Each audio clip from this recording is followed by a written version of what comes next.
एक उदाहरण याद आ गया। एक बार ये हुआ कि एक संगीत सम्मेलन था और उस सम्मेलन में कुछ भिखारी लोग थे, उन्होंने भी भाग ले लिया। और वो भिखारी जा रहे थे सम्मेलन में अपने कार्यक्रम देने के लिए, तो एक संत जी उसी रास्ते से निकल पड़े, वो भी उनके साथ हो लिए। महात्मा ने पूछा कहाँ जा रहे हो? कहे गुरु जी एक सम्मेलन हो रहा, संगीत सम्मेलन, और उसमें हमने भी भाग लिया है, तो जा रहे हैं अपना वहां पर अपना कार्यक्रम देंगे। महात्मा ने क्या काम किया कि पहले महिला से पूछा कि बहन ये तेरी जो झंझरी है जो बजाती है ये क्या कहती है? कहती कि चल झटक के, चल झटक के, चल झटक के, जल्दी जल्दी चलो। लड़के से पूछा कि बाबू ये तेरी करताल क्या कहती? क्या कहती? कब तक मंगबे, कब तक मंगबे, कब तक मंगबे। उस आदमी से पूछा कि ये तेरा तंबूरा क्या कहता है? ये कहता कि मांग जन्म भर, मांग जन्म भर, मांग जन्म भर। अब महात्मा से पूछे कि गुरुजी आपका खड़ाऊं क्या कहता? कि ये कहता खट्ट पट्ट चट्ट पट्ट, खट्ट पट्ट चट्ट पट्ट। इसी दुनिया की खटपट को जल्दी से छोड़ो, क्योंकि ये संसार खटपटाई तो है। मैं तो कभी कभी बताया करता हूं कि संसार में जिंदगी जीना ऊंट की सवारी है, और ऊंट में आप बैठोगे तो हिलोगे जरूर। कोई कहे कि ऊंट में बैठ के हिले ना, तो ऐसा नहीं होता। ऐसे ही संसार में कई हिलोरे आते हैं। कुछ पारिवारिक समस्या, एक दूसरे का स्वभाव नहीं मिलना, ये परिवार में होता। बाप बेटे का स्वभाव नहीं, भाई भाई का स्वभाव नहीं, सास बहू का स्वभाव नहीं, नंद भाजाई का स्वभाव नहीं मिलता, पड़ोसियों में स्वभाव नहीं मिलता। ये भी पूर्व कर्म के संयोग होते हैं, इसलिए इसको कहते हैं पारिवारिक समस्या। दूसरी समस्या होती सामाजिक समस्या। हम अच्छे खा पी रहे हैं, लगा रहे हैं, पर दूसरे को देखा नहीं जाता। आदमी जलता है किसी भी प्रकार से, इसको किसका बिगाड़ कैसे हो। तीसरी समस्या होती है आर्थिक समस्या। कमाते हैं पर पूरा पड़ता नहीं। क्यों ये आर्थिक समस्या आती कि आपके पास में फैशन है और दुर्व्यसन है, इसलिए फैशन और दुर्व्यसन ही अर्थ को बर्बाद करती है। कितना भी कमाओ तो ये पूरा नहीं पड़ता। पुरुषों में होता दुर्व्यसन और महिलाओं में होती फैशन, और जिन घरों में दुर्व्यसन और फैशन है तो अर्थ कहां से आएगा? आर्थिक समस्या। कभी कभी होती है सामाजिक समस्या, जो है क्या कहते हैं, मानसिक समस्या, चिंता, फिकर, शोक। कितने लोग इतने होते हैं जिसे मानसिक समस्याओं से परेशान होते हैं। आज लोग पागल हो जाते हैं मानसिक समस्याओं से। ये मन के संतुलन ठीक ना होने के कारण दो बीमारी ज्यादा होती है, एक हार्ट अटैक और एक जो है हार्ट अटैक के साथ ब्लड प्रेशर। ये हार्ट अटैक भी होता है, ब्लड प्रेशर भी होता है, परंतु ब्लड प्रेशर में महिला और पुरुष का जो है बराबर है, दोनों का आंकड़ा। महिला भी को भी ब्लड प्रेशर होता है, पुरुष को भी ब्लड प्रेशर होता है, पर हार्ट अटैक में पुरुष ज्यादा और महिला कम। ऐसा क्यों होता? ऐसा इसलिए होता है कि ये बहनों में होती भावुकता। जो भी कठिनाई आती है तो बेचारी भी रो के निकाल देती है। एक ने रोई, दूसरे ने कह दी हाँ दीदी, हाँ बहनी साफ।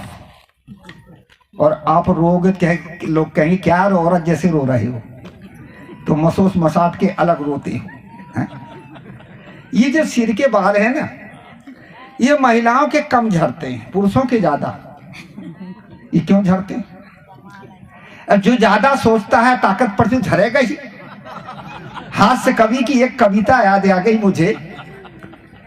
एक दिन हमसे पूछन लागे पंडित पन्नालाल, एक काका हाथरसी एक हुए कवि, उन्होंने कहा कि एक दिन हमसे पूछन लागे पंडित पन्नालाल, और पुरुषों के मस्तक से क्यों उड़ जाते बाल? ये पुरुषों के मस्तक से बाल क्यों उड़ जाते?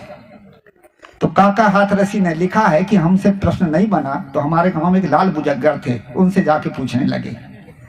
कहे काका कबराए गए हम भागे भागे, और प्रश्न कर दिए लाल बुजग्गर जी के आगे। तो लाल बुजग्गर क्या उत्तर देते हैं? काया के जिस भाग से लेते ज्यादा काम, और बाल नहीं जमता वहां बंजर होता चाम। बंजर होता चाम, औरतें गप्प लड़ाती, इसलिए इनकी दाढ़ी मूछें नहीं उग पाती। अर्थ है कि आदमी ज्यादा सोचता है, और ज्यादा सोचता है तो बीमारियां तो बढ़ेंगी। इसलिए ब्लड प्रेशर महिलाओं को कम, पुरुषों को ज्यादा क्यों होता है? महिलाओं होती भाव को रोके निकाल देती, और हम लोग नहीं निकाल पाते। दूसरे नंबर में महिलाओं का हृदय थोड़ा हल्का होता है, चुगली चकारी करके इधर उधर करके साफ। और आप तो चुगली चकारी भी नहीं करोगे, और कोई घर की चुगली करेगा, क्या यार औरत घर को बर्बाद कर रहे हैं, चुगली कर रहे हैं घर की, और आप डांटे जाओगे। तो ये सारी समस्याएं हमारे जीवन में होती। मैं बता रहा था, व्यवहारिक समस्या, पारिवारिक समस्या, सामाजिक समस्या, आर्थिक समस्या। ये ऊंट की सवारी तो है, और इसकी ऊंट की सवारी में हिलोरे ही आएंगे। अब ये हिलोरे आएंगे। अब ये हिलोरे कैसे रहें? ऊंट ठीक से पकड़े रहो बैठ के, और थोड़ा थोड़ा हिलते भी रहो, तो गिरोगे नहीं। पहले पहले मैं जब राजस्थान में गया तो लोग ऊंट से पार हो रहे थे, नदी बाढ़ थी, 2-2, 3-3, 4-4 लोग बैठ करके पार हो रहे थे। हमारा भी नंबर आया। पूछा ऊंट वाले ने, महाराज कहाँ के रहने वाले हो? उनका मध्य भारत का हूं। क्या कभी ऊंट में बैठे थे कि नहीं? करना कभी नहीं बैठा था। क्या बाबा, जब बैठोगे ना ऊंट में, तो जैसे जैसे ऊंट हिले ऐसे ऐसे आप भी धीरे धीरे हिलते रहना। मैंने कहा ना हिला तो क्या झटका लगेगा? ऐसे ही संसार में हिलते रहो, हाँ दादा हाँ भैया करते रहो, और ज्यादा अकड़े रहे तो गिरोगे ही। दूसरा नंबर उसने कहा कि बाबा जी हिलत हिलत कहीं गिर भी सकते हो, तो ठीक से पकड़े रहना। यहीं से फार्मूला लिया कि संत महापुरुषों का आधार पकड़े रहो, सत्संग का आधार पकड़े रहो, ज्ञान का आधार पकड़े रहो। ये ज्ञान का आधार ही आपको संभालेगा। संतों के सत्संग सुनने से हमारे भीतर विवेक की जागृति होती है, और जब विवेक जाग जाता है तो हमारे भीतर जो समस्या आती, वो समस्या हमारी समझदारी और हमारा विवेक और हमारी बुद्धि और हमारी साधना ही हमको संभाल लेती। इसलिए सत्संग और ज्ञान का आधार की हमें जरूरत है। एक जगह एक व्यक्ति कहीं चला जा रहा था, रास्ते में हो रहा था सत्संग, और सत्संग में कथाकार ये बात सुना रहे थे रामायण की चौपाई को लेके कि जो सही दुख पर छिद्र दुरावा, और बंद नियत ही जगजस पावा। जो स्वयं कष्ट सह करके दूसरे की कमी को ढांकता है, अर्थात कमी को संभालता है, कमजोरी को संभालता, उसकी संसार में बंधना होती है। अरे बड़ी अच्छी बात बताइए। तो सदगुरु कबीर की साखी को भी वो बता रहे थे कि अबते समर समार। सदगुरु कबीर साहब ने कहा कि सतगुरु वचन सुनो हो संतो, मत लीजिए सिर भार, हो हजूर ठाड़ कहते हो अबते समर समार। खुद संभलो और दूसरे को संभालो। कहे महात्मा बड़ी अच्छी बात बता गए। वह बात घर कर गई हृदय में। कहा जाता है कि अंत में 16 साल के बाद मैं ये बताने जा रहा हूं कि कभी कभी ज्ञान के संस्कार, धर्म के संस्कार, सदाचार के संस्कार ये नाश नहीं होते। ज्यों खेत में बीज सड़ता न गलता, संयोग पाकर समय पर उपजता। खेत में बीज सड़ता गलता नहीं है। कौन सा बीज? कभी कभी ये लाखड़ी त्योड़ा नाम का एक होता था ना पहले, उसको बो देते थे, और काटते समय जब झड़ता था, बरसात पूरी चली जाती थी पर उगता नहीं था, और जब समय आए तो उग जाए, उसको लमेरा कहते थे लोग, है ना। ऐसे ये संस्कार हमारे हैं, ये जल्दी नाश नहीं होते, ये रहते हैं, पाप के भी, पुण्य के भी, धर्म के भी। और ये संस्कार तो हमारे साथ ही है। 16 साल के बाद उसने अपने लड़के की शादी की। जब लड़के की शादी की तो बड़ी खुशी हो गई। घर में बहू आई, और जब ये बहुएं घर में आती है ना तो लोग कहते लक्ष्मी जी आई, कहते ना लक्ष्मी। पर आज की लक्ष्मी कैसी है मैं बता देता हूं। घर की लक्ष्मी बहू कहाँ है, और सास ससुर से गोबर फेंकाए, सोई रहती है सास ससुर, गाय भैंस निकाल के गोबर फेंकते। एक बुढ़िया अपने बहू को जगा रही थी, उठ बेटा उठ उठ। तो वो बहू ने कहा अब तो मुर्गा बोले ही नहीं है। बुढ़िया ने कहा सब मुर्गा खा खा के खत्म कर दे, 2-4 तो बचे हैं। तो बेचारे डर के मारे 12 बजे बोलते, तू 12 बजे उठेगी क्या? ऐसे ही घर में बहू आई, बड़ा स्वागत सत्कार हुआ बहू का। और फिर क्या मनाया गया? आशीर्वाद समारोह। गांव के लोगों को बुलाया गया, सब आए, खाए पिए रिश्तेदार। पर जो सियाने बूढ़े मान्यवर लोग थे उनको बहू के द्वारा बनाया हुआ भोजन खिलाया गया। लोग खाए चले गए, कुछ नेक दस्तूर देना था दे गए। पीछे से वही व्यक्ति ने भोजन किया। कौन सा? उसका जो ससुर था जिससे सत्संग सुना था। और जब भोजन किया तो भोजन में क्या था कि दाल में नमक ज्यादा, सब्जी में मिर्चा ज्यादा। खोपड़ी खराब हुए बूढ़े की। ये खोपड़ी खराब क्यों होती? ये होती है जैसा हम सोचते हैं उस अनुसार नहीं होता तो हम समस्या तैयार करते ही, यही है खोपड़ी खराब होना। परिस्थितियां जीवन में आती, सुख दुख अनुकूलता प्रतिकूल, ये पूर्व कर्म या वर्तमान के असावधानी से आती है। परंतु परिस्थितियों को हम ना समझी से हम समस्या बनाते हैं और समस्या बनाकर उसमें उलझ जाते हैं। बूढ़े ने समस्या बना लिया। बूढ़ा सोचने लगा कि इतने घर छांट के, इतनी लड़कियां छांट के मैंने ये बहू को लाया, परंतु इसको भोजन बनाने का भी ढंग नहीं। ये तो मेरी नाक ही कट गई। अब पता नहीं गांव के लोग कहे कि नहीं कहे, पर मन से सोच के समस्या तो बना लिया। ये हमारी समस्या, हम समस्याएं बनाते हैं सोच सोच के।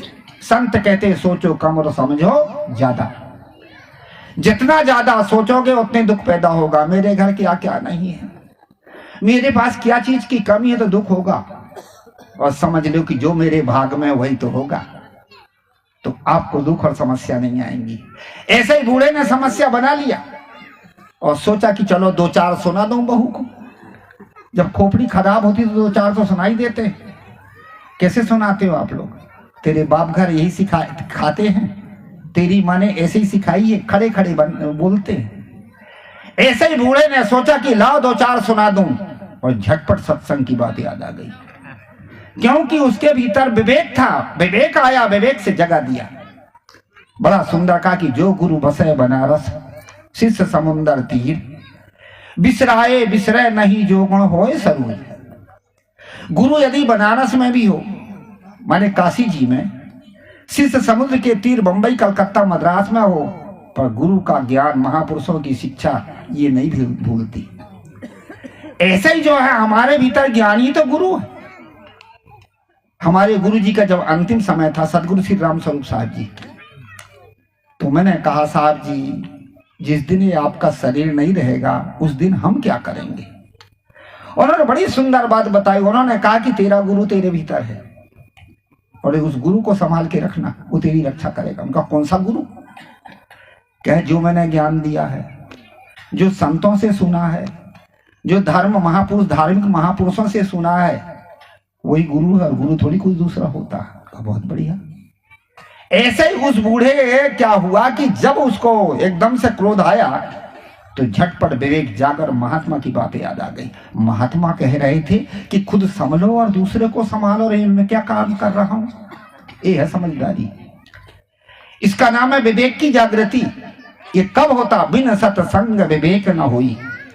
बिना सत्संग से, बिना ज्ञान से आदमी के भीतर जब ज्ञान पैदा होता तब विवेक की जागृति होती है। और बूढ़े का विवेक आ गया। क्या आ गया? ओहो मैं गलत कर रहा हूं। जब समझदारी आती, विवेक जागता, तो अपनी अज्ञानता अपने आप को दिखती। ये दो चीज जल्दी नहीं दिखती। अपनी अज्ञानता और अपनी विशेषता जल्दी समझ में नहीं आती।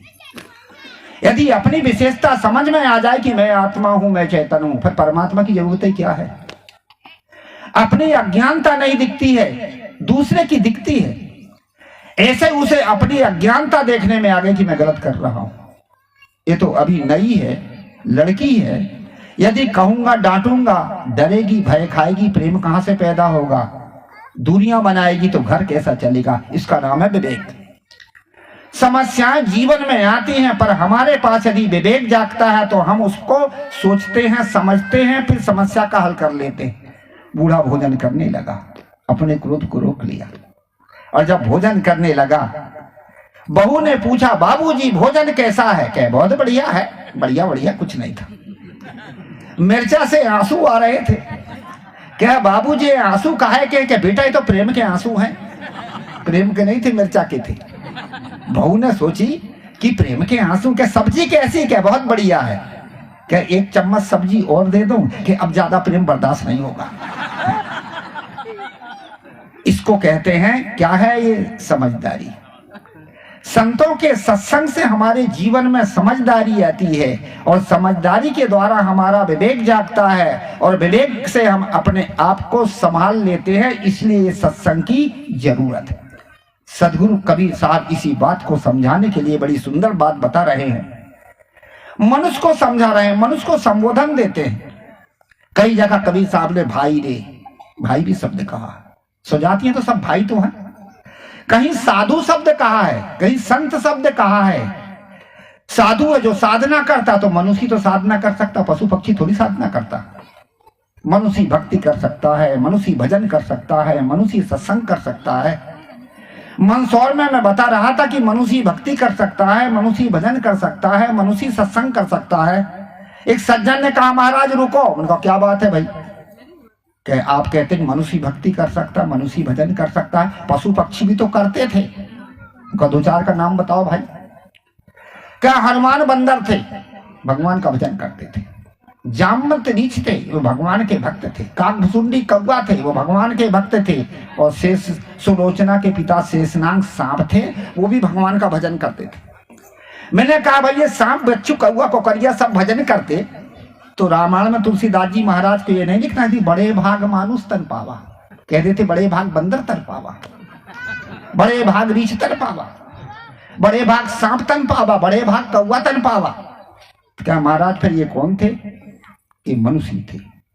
कैसे मनुष्य थे? हनुमान जी बंदर नहीं थे, वन में बहले बारे नर थे। किष्किंधा नाम की नगरी थी, ऋषमुख नाम का पर्वत था, पंपनपुर नाम का सरोवर था, और इसके इर्द गिर्द ये रहने वाले महापुरुष कोई बंदर थोड़े थे। राम को हनुमान जब मिले तो वाल्मीकि रामायण का प्रसंग आया है कि राम जी ने पूछा हनुमान से, वत्स तौ किम, तुम कौन हो? क्या गजब का उत्तर दिया था हनुमान ने। देहो दृष्टा दासो अस्मिन तत्व दृष्टा तो में हम। प्रभु देह की दृष्टि से मैं आपका दास हूं, और आत्मिक की दृष्टि से आप जो वही मैं हूं। तो ये सब अंदर कह सकता। इसी प्रकार से जो है जामवंत ऋषि नहीं थे, वो भालू गोत्र के ऋषि थे। उनका गोत्र का नाम भालू था, इसलिए उसको ऋषि कहने लगे। यदि वो ऋष होते तो ऋष के बाल बच्चे आदमी होते हैं क्या? नहीं होते ना, ऋष का बच्चा तो ऋषि ही होगा। जामवंत की पुत्री जामवती का विवाह भगवान श्री कृष्ण से हुआ था, भागवत में कथा आती है। तो क्या ऋषि से विवाह किए थे कृष्ण ने? कहा इन चीजों को हमें समझना पड़ता है। सत्संग सुनते तो हैं, पर सुन के कछु समझें तब ना। आज हमारे भीतर भ्रम क्यों पैदा होता है? विवेक नहीं है। विवेक ना होने के कारण हम भ्रम बस पड़ जाते हैं। इसी प्रकार से वो ऋषि नहीं थे, वो भालू गोत्र के ऋषि थे। शेषनाग सुलोचना के पिता सांप नहीं थे, वो नाग गोत्र के राजा थे। जिन नाग राजाओं का ये शहर नागपुर बसाया गया है, इन नाग राजाओं का शहर बसाया गया, तो क्या ये सांप हो गए? इसलिए ये जितने भी नाम धरे हैं ये मनुष्य थे, पशु नहीं थे। इस सब बात का निष्कर्ष यही होता कि मनुष्य भजन कर सकता है, मनुष्य सत्संग कर सकता है, मनुष्य अपने जीवन का सुधार करके शांति को प्राप्त करता है। इसलिए सदगुरु कबीर साहब ने मनुष्य को क्या कहा? संत। जो शांति चाहता वो संत है, जो स्वजाति है वो भाई है। इसी प्रकार से कबीर साहब ने बाबू शब्द का भी प्रयोग किया। बाबू ऐसो है संसार तिहारो, यह कली व्यवहारो। हे बाबू, हे मानव, तुम्हारा संसार ऐसा है, यहां तो कली का व्यवहार, पाप का व्यवहार हो रहा है। अब बाबू शब्द पर हम विचार करें, बाबू शब्द क्या चीज है? एक संत कह रहे थे कि ये बाबू शब्द बदबू से पैदा हुआ। जब अंग्रेज भारत में आए तो कलकत्ता के आसपास जब पहले आए तो वहां छोटे छोटे तालाब और उसमें मछलियां पाली जाती हैं, और जब उन तालाबों से मछलियां निकाली जाती तो गंध आती। अंग्रेज लोग पूछते थे कि ये नाक में जो आता है इसको क्या कहते हैं, तो लोगों ने कहा बदबू बदबू। तो अंग्रेजों को बदबू कह के नहीं आया तो बबू बबू करते थे, और बबू से वो बंगाली बाबू शब्द बन गया। परंतु विवेक से ये बात सही नहीं उतरी, क्योंकि अंग्रेजों को 200-250 बरस हुआ, और ये कबीर साहब ने तो 600 बरस पहले कह दिया है। इससे शुद्ध सब पता चलता है कि बाबू शब्द का अर्थ होता है प्रतिष्ठित व्यक्ति, और प्यार का शब्द बाबू है। हम अपने पिताजी को बाबूजी कहते थे, पढ़े लिखे लोगों को पुराने समय में बाबूजी कहते थे, क्लर्क का जो काम करता उसको बाबू कहते हैं।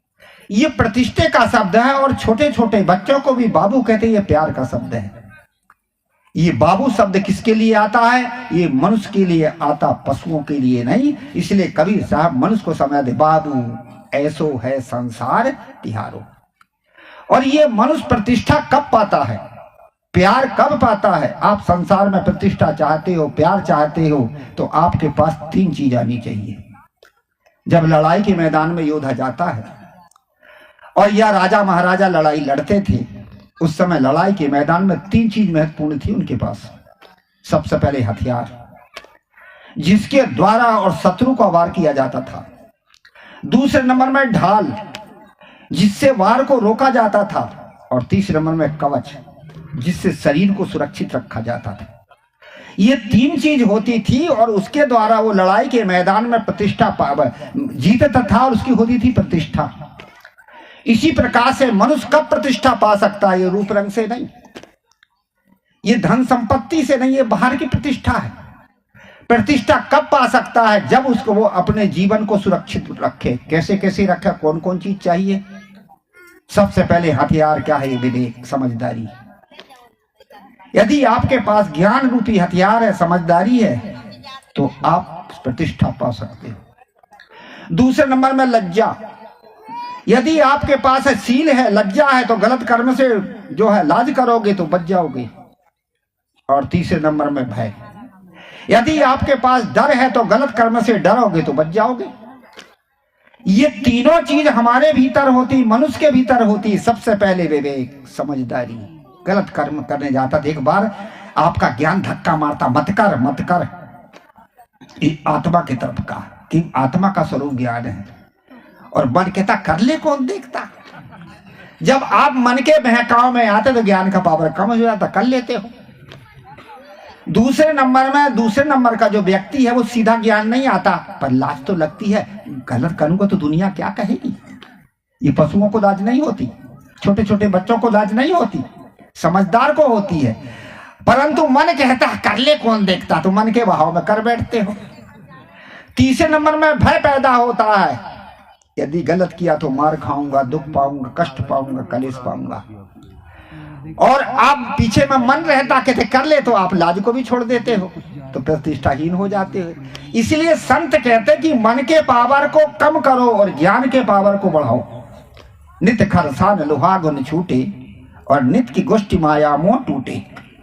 रोज रोज के खरसान से लोहे की जंग दूर होती है, इसलिए बार बार ज्ञान की गोष्ठी से मन का राग, मन का पाप दूर होता है। साहब समझाते, बाबू हे मानव, प्रतिष्ठित मानव, तुम तो प्रतिष्ठित हो, पर तुम्हारा संसार कैसे है? तुम्हारा जो संसार है, तुम्हारा जो जीवन है, वो कैसे, तुम व्यवहार संसार में किस प्रकार से कर रहे हो? अब संसार बताऊं क्या चीज है।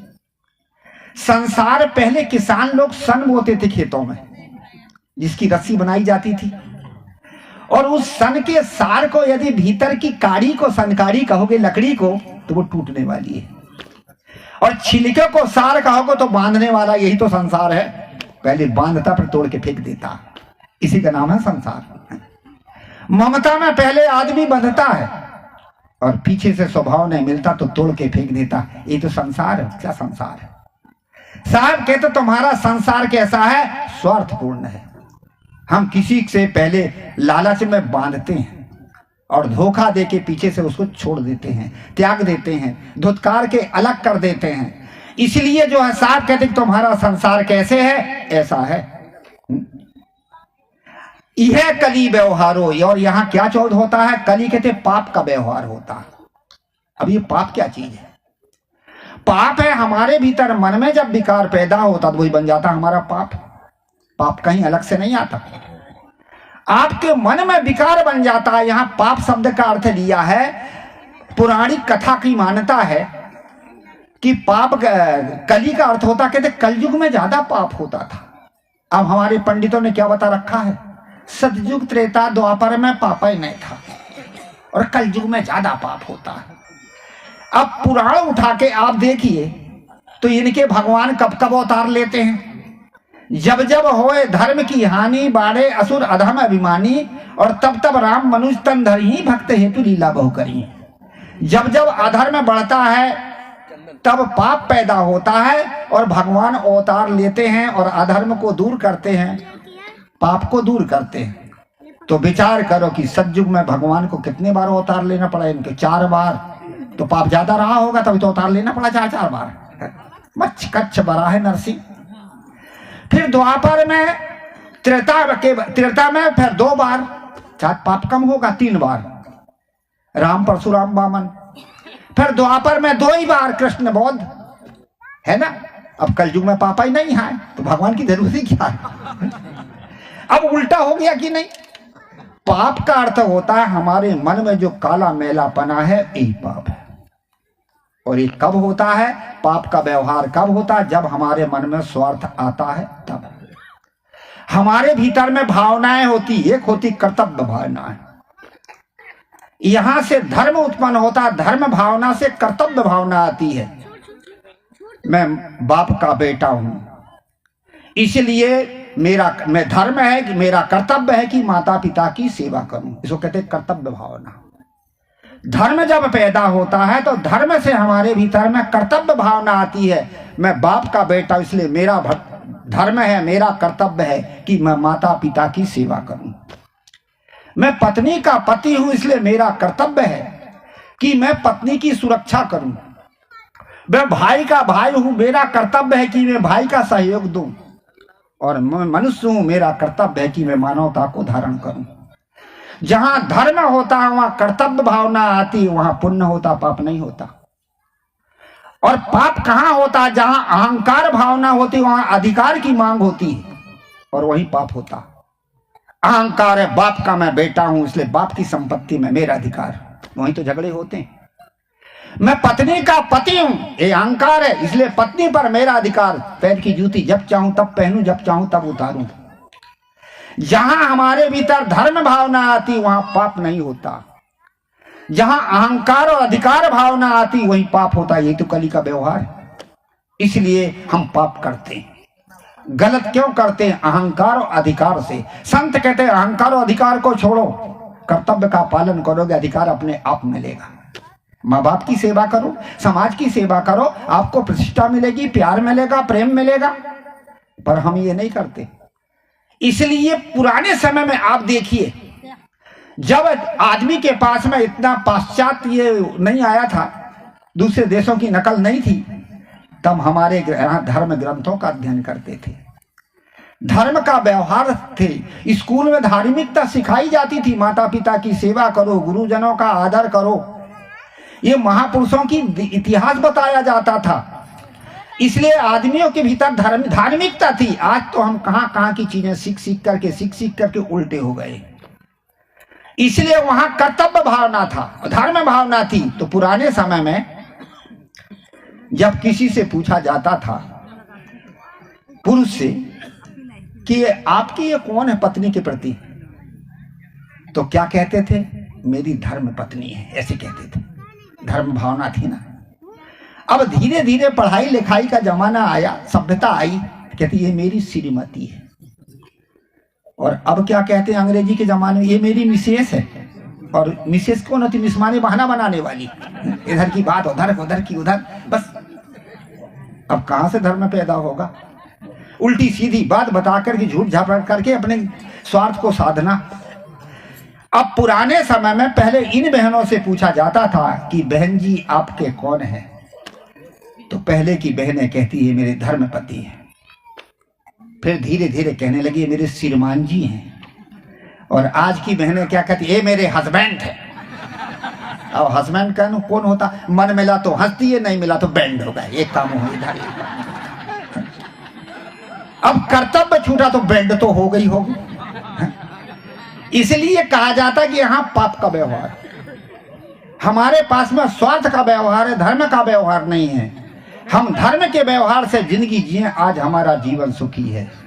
हम स्वार्थ के व्यवहार से, पाप के व्यवहार से जिंदगी जीते हैं, इसलिए हमारे भीतर और भावना गलत है। देखो, हम कुछ काव्यों की भी बात माने। अब जैसे रामायण में प्रसंग आया, भरत और शत्रुघ्न, भरत और राम, ये भाई तो थे, पर कौन से भाई थे? सौतेले, सगे तो नहीं थे ना। परंतु धर्म और कर्तव्य था। इसलिए धर्म और कर्तव्य होने के कारण देखिए, राम भी गद्दी को नहीं चाहते और भरत भी गद्दी नहीं चाहता। भरत कहता है भैया ये आपकी है, आप बड़े हो। राम कहता है नहीं भाई, पिता ने दिया है, आपकी है। अब जहां धर्म आ गया, जहां कर्तव्य आ गया, वहीं तो प्रेम मजबूत होता है। जहां धर्म कर्तव्य हट गया, वहां प्रेम मजबूत नहीं होता। और जहां धर्म और कर्तव्य नहीं रहता, वो सच्चा मनुष्य भी नहीं रह जाता, वो आदमी है कहां। जहां पर आदमी के पास प्रेम नहीं है, वहां क्या चीज? प्रेम से प्रसन्नता होती है। और जहां प्रेम नहीं है, वहां प्रसन्नता नहीं होगी, वहां चेहरे में क्रोध आएगा। और क्रोध आएगा तो विकृति पैदा होगी कि नहीं? धर्म नहीं है तो प्रेम हट गया, प्रसन्नता हट गई, क्रोध हट गया। क्योंकि चेहरे में क्रोध जब आता है तो आदमी बन जाता राक्षस। एक चुटकुला याद आ गया। दो पति पत्नी थे, बढ़िया सत्संग में बैठते, संतों की बात सुनते। तो होता ये थी, कभी कभी लड़ पड़े, कोई बात पे उलझ जाए, पाछे से पछताए कि बड़ा मुश्किल हो गया। गुरुजी आए, गुरुजी से कहा महाराज जी आपकी बात अच्छी लगती है, सत्संग की बड़ी अच्छी लगती है, सेवा भी करते हैं, पर हम लोगों में आपस में झगड़ा हो जाता है, ये क्यों हो जाता? अब ऐसा कोई उपाय बताओ गुरुजी जिसमें झगड़ा ना हो, एक दूसरे में गुस्साए ना। महात्मा ने दोनों को एक एक चश्मा दे दिया और महिला से कह दिया कि जब पति झगड़ा उठाए ना तो ये चश्मा लगा लेना, और आदमी के रूप में दिखे तो समझा लेना। आदमी समझता है, नहीं तो थोड़ा समझा नहीं पाओगी तो लड़ भी लेना, पर बराबरी दार में लड़ाई में कुछ खतरा नहीं होता। और पशु के रूप में देखे तो झगड़ा भी नहीं करना, लड़ना भी नहीं, कि पशु की ताकत ज्यादा होती है। वही बात महात्मा ने पुरुष को भी कह दिया चश्मा देके। कुछ दिन के बाद में हुआ, महात्मा तो चले गए। अब महिला ने झगड़ा उठाई, कुछ घर में खटपट लगाई, तो पुरुष ने झटपट चश्मा लगाया तो देखा तो कुतिया जैसे देखा है। अरे के जा कुतिया देखो। अब महात्मा ने कहे थे कि समझा लेना, अब कुतिया को क्या समझाऊं। और कहे थे कि झगड़ा नहीं करना, झगड़ा करूं तो अब एक काट दे तो 18 इंजेक्शन लग जाए। चप्पाई हो गया। कुछ दिन के पास में पुरुष ने झगड़ा उठाया, महिला ने जब चश्मा लगाई और जैसे ही चश्मा लगाई तो कुत्ता जैसे दिखाए। कहिए कुत्ता को क्या कहूं, अब समझाऊं नहीं, ये तो समझेगा नहीं। और इसको यदि मैं जो लड़ाई करूं तो काट लेगा। दोनों चुप हो गए, झगड़ा ही खत्म। कुछ दिन के बाद में महात्मा ने कहा बेटा घर में झगड़ा हुआ कि नहीं? अरे गुरुजी चश्मा तो काम कर गया। अब बताइए वो चश्मा किस चीज का था? महिला ने कहा मैंने इनको देखी थी जो कुत्ता जैसे दिखाए। पुरुष ने कहा जब भी तो कुतिया जैसी दिखाती। तो अब क्या है गुरुजी, अब बताओ वो चश्मा किस चीज का है? महात्मा ने कहा वह चश्मा था विवेक का। जब आदमी के भीतर स्वार्थ और क्रोध आता है वो आदमी नहीं रह जाता। आदमी की 3 चीज है जो आदमी को आदमी के रूप में होती है। एक तो चेहरा में प्रसन्नता, दूसरा मस्तिष्क में विचार सद्विचार हो, तीसरा आदमी के कर्म। और जब आदमी के पास क्रोध आता है तो चेहरा भी बिगड़ जाता है, हृदय भी बिगड़ जाता है और कर्म भी बिगड़ जाता है। इसलिए जो है वो था विवेक का चश्मा। महात्मा ने कहा, महिला ने कहा बिल्कुल ठीक है। कहानी का तात्पर्य है हमारे भीतर में क्रोध क्यों पैदा आ जाता, हमारे भीतर मानवता नहीं रह जाती। इसलिए कहते हैं हमारे भीतर में स्वार्थ का व्यवहार है, इसलिए हमारी मानवता ना होने के कारण हम गलत व्यवहार करते, जीवन में दुख होगा। दूसरा अर्थ है, सदगुरु कबीर कहते हैं यह कली व्यवहार है। कली का अर्थ होता है कली का अर्थ होता है कल्पना। संसार में हम कल्पना ही का तो व्यवहार करते हैं। घर परिवार में हम दुखी क्यों हो? स्वार्थ के कारण। और जब हमारे जीवन में दुख पैदा होता है तो हम कल्पना पैदा करते हैं और हम कल्पना का व्यवहार करते हैं। अब कल्पना का व्यवहार क्या चीज है? हम कल्पना करके मान लेते हैं और मान्यता में पढ़ करके हम आए हुए सुख को भी दुख बना लेते हैं। अब हमारी मानता ही तो है, कोई कहीं जा रहा हो रास्ते से और खाली घड़ा वाला मिल गया हो तो कहेंगे हो काम ही बिगड़ जाएगा। क्या वो खाली घड़ा काम बिगड़ देगा क्या? कोई तेली जात का हो और मोह दीक्षायत कहते शनिचर के दर्शन हो गए, अब काम ही बिगड़ जाएगा। ये हमारी कल्पना ही तो है। रास्ते में चल रहे हैं, बिल्लिया ने दान काट लिया, या एक जो होता है जानवर, क्या कहते हैं आपकी भाषा में? इधर नहीं, हमारे से तो लड़ैया कहते हैं, सियार। हाँ? वो रास्ता काट लिया था, कहते अरे सियार ने रास्ता काट लिया, काम बिगड़ गया। किसी ने छींक दिया तो छींक दिया, अरे काम बिगड़ गया, लौट जाओ। अरे भाई जिंदा आदमी तो छींकेगा, मरा छींके तब तुम्हारा काम बिगड़े। पर ये हमारी मान्यताएं, हम कल्पना में पढ़ के, मान्यताओं में पढ़ के आए हुए सुख को भी दुख बना लेते हैं। उदाहरण देके समझाऊं। एक बार एक ने अपने लड़के की शादी किया। शादी करने के बाद में जब बारात लौट के आई तो पशुओं को चारा देने के लिए, और वो कहां चला गया? जहां भूसा घास रखा था। सर्प बैठा था, सर्प ने काट लिया। सर्प काटने के बाद में घर वालों को ये हो गया, भ्रम हो गया कि ये बहू खोड़ल है, माने अलक्षणा है, क्योंकि इसने आते ही ससुर को खा गई। कितनी गंदी मान्यताएं हम लिए बैठे हैं। अरे क्यों कोई ससुर को खा गई क्या? अरे बेचारे का प्रारब्ध आया, अपराध आया, सर्प ने काट लिया, क्या उसने खाई? पर हमारे भीतर ये मान्यता बड़ी है। ऐसे ही लोगों को हो गया कि ये जो है और ससुर को खा गई। कुछ दिन के बाद उन्हें रहा नहीं गया और मिट्टी के तेल डाल करके उसको जला के मार डाला गया।